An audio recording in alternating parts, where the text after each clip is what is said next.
Welcome to the slideshow of my trip to Nordkapp in 2008. Here's me taking a receipt of my brand new BMW 1200 GSA from Marnix at the Hout Trust store in The Hague, Netherlands. These are a few bikers I met on the road. This was between The Hague and the ferry to Denmark. I stayed at this bikers hotel called Hollandstede Hof in Hollandstede, just south of Hamburg. This was a Swedish biker that I met there as well, and in fact we watched the football while I stayed there. This is the ferry getting across to Denmark and then arriving in Copenhagen. Quite an interesting city, my first time there. There was a lot to see, although I didn't stay there more than a day, I believe, before I went on and crossed the bridge into Sweden, near Malmö. Here we are on the road. This is already in Sweden. I was heading up towards an overnight stop, a campsite. I arrived at the old capital of Sweden, Falun.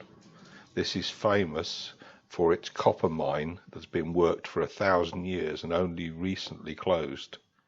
It's famous because it has the highest or the richest copper ore that you can get anywhere.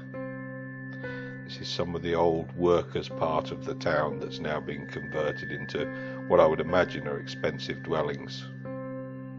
These are just a few shots of travelling through Sweden. Beautiful countryside, although very forested and can get a bit boring. Here we are at Stromsund. I'd been following the border between Sweden and Norway, crisscrossing backwards and forwards. This was a hotel I stayed at in Stromsund. Had a walk around the town. Here's a typical Swedish road scene. Lots of greenery and dead straight roads. Coffee shop on the route. Some more scenery. Beautiful weather, as you can see. It looks like a tabletop volcano. This is Mo i Rana, this town I stayed at, or started to stay at, on my trips north fairly regularly. It's just south of the Arctic Circle. There was a British coach trip that was there that evening, and I spent the evening having a few drinks with the drivers. They left before I got up the other day. There they are on their way. Right, heading north. This is climbing up onto the plateau that the Arctic Circle crosses, and this is the Arctic Circle Visitors Centre, Norway variety. It's not so well marked in Sweden. I'm not sure about Finland. I don't think it's marked at all there. I met this Swedish biker on the road, and we crisscrossed each other and followed each other for a while. And crossing. This is actually a ferry on the main road north-south in Norway. It's on the E6. The biker I was just telling you about here, again, got very lucky. He almost lost his license for 3 months due to speeding. Some more road scenes here and ferry crossings. Absolutely stunning views. I'm sure I keep saying this, but it just is. I really love riding in this part of the world. I believe this is the bridge from the Lofoten Islands back to the mainland.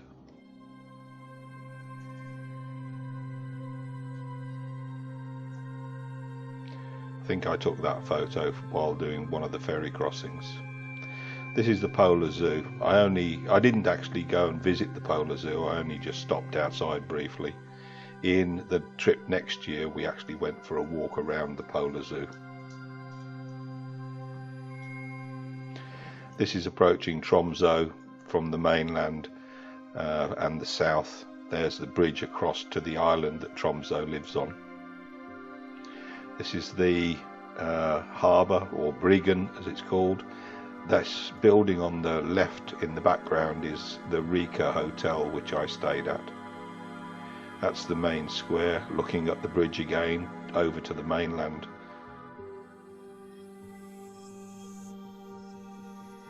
Moving on from Tromsø, there is a double ferry crossing to save you going all round the E6 to go further north towards Alta. I met this British biker and we stayed together at least to Alta, but I think we actually went all the way to Nordkapp together. Stayed at the same hotels. He was going to South America the following year. This is just a short stop going north from Alta, and we ended up at this bus halt that I'd found in the previous trips to Norway. Absolute stunning views from this bus halt, and there's a cafe there where you can get a coffee and a bite to eat, and there's now accommodation as well, so you can actually stay there. It really is fantastic. This is in Alta. I only took a couple of photographs, but there is an outdoor museum there with 4,000 plus year old rock paintings. All sorts of depictions in the paintings, including pregnant animals, etc. This is the hotel we stayed at Alta.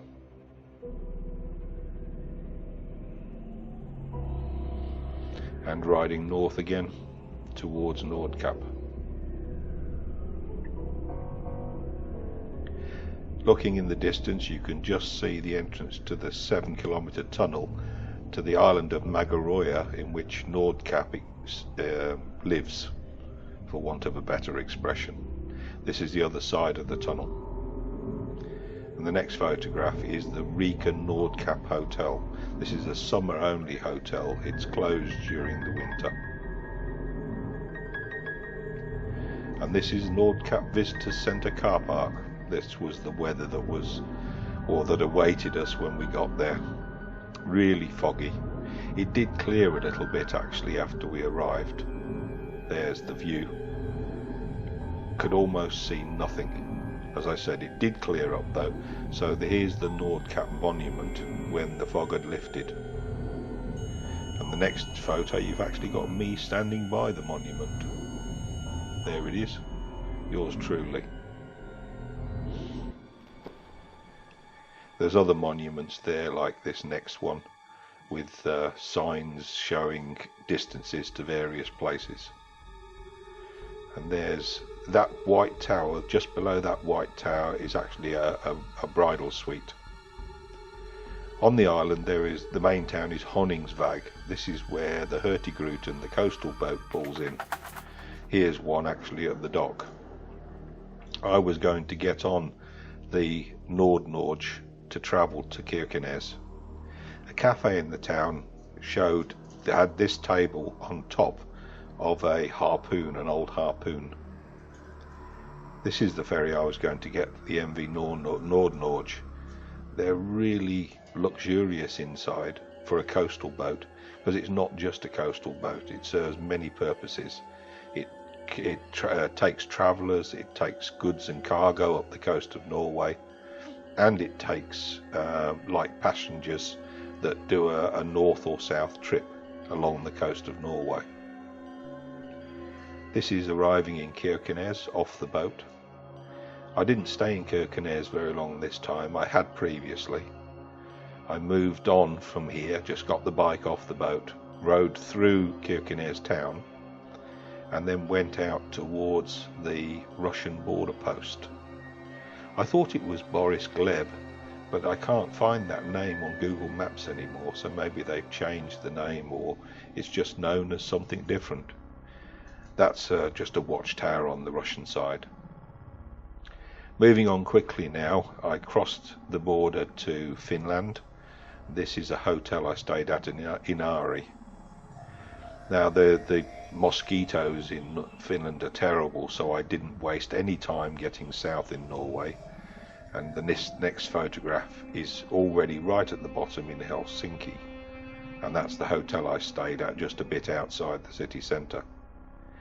I had to go into town to book my ferry across to Tallinn the following day, and I took a harbour cruise around Helsinki harbour, and these are some of the photographs of things I saw.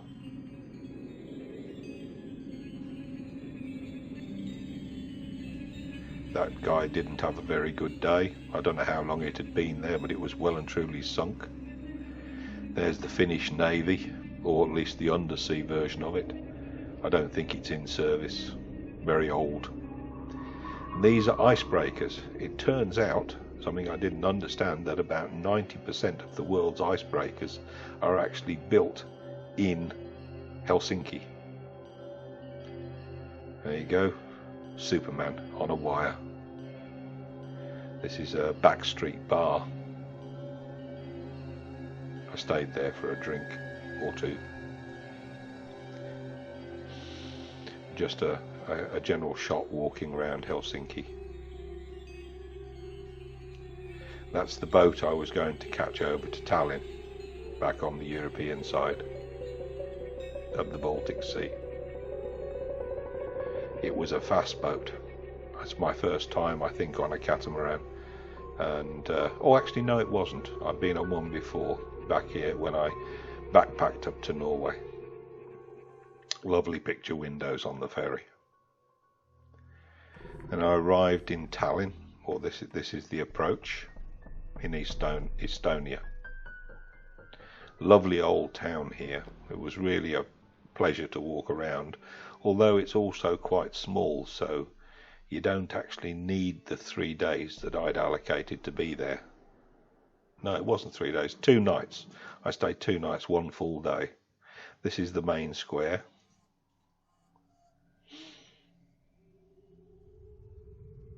And some of the establishments there had quite a nice meal and drink. That's part of the old town. And these other photos are just walking around the upper old town. One of these photos later on reminded me of what I saw in Lviv in the Ukraine in a later expedition in 2012. Very similar. And that was my first introduction to an 8-wheeled bicycle. This is the gates to the old town, and by the wall, there it is, old town. We now moved on from there. I travelled down to Riga in Latvia. That's the hotel I stayed at in Latvia. Again, it was a bit out of the city centre, so this photograph was taken from a bridge I had to cross to get into the old town. And there's the old town, one of the buildings there. Interesting architecture. I actually saw some of the old Soviet style guards there on the monuments in the town square. I think it's called goose stepping. They do love boots over there. And monuments. Mind you, thinking of London, we have a lot of monuments too, so can't really fault them for that. As these Tallinn and Riga are capital cities. Then heading towards Poland, I didn't go into Lithuania very much, I just crossed it quickly. I went to visit Treblinka, the extermination camp from the Second World War. Now there's not a lot left. There is this plaque and there are ceremonial gates, which is this slide. And then you see the sleepers that represent the railway that used to deliver the POWs, well not POWs, the people destined to be killed effectively, onto the station platform. There was a work camp and there was an extermination camp. There was a 1.5 kilometre walk up through the woods to the extermination camp. I did this in full bike gear. This field here, it's a monument, but you also will see all the stones in the field. Each one of these stones represent a village or a town from Poland that was exterminated. All the population was exterminated at this camp. It's frightening. There are thousands of stones. That's looking back out towards the entrance of the camp, and you can see the platform on the right and where the railway ran. I then moved on to Warsaw in Poland, stayed there for a couple of days. Quite a big city, obviously, as you would expect for a major city in a major country. There's some interesting architecture there. A lot of it was built by the Russians, so it's not actually well thought of by the Poles. You often see buildings shaped like this. This is my first introduction to a cinema in Europe. You could even get beer and comfortable seating. Completely different to the UK. And I moved on. I then did a fast run over to the Channel Tunnel and back to the UK. I actually got from central Warsaw to Bishop Stortford services in 19.5 hours, 1,743 kilometres. This was about 2 or 3 o'clock in the morning, crossing the Channel Tunnel after I'd ridden all the way from Warsaw in almost non-stop. Only for fuel, really. And I did have a bit to eat in Germany. I think that's about the end of this slideshow. So thanks for watching, and move on to the next one.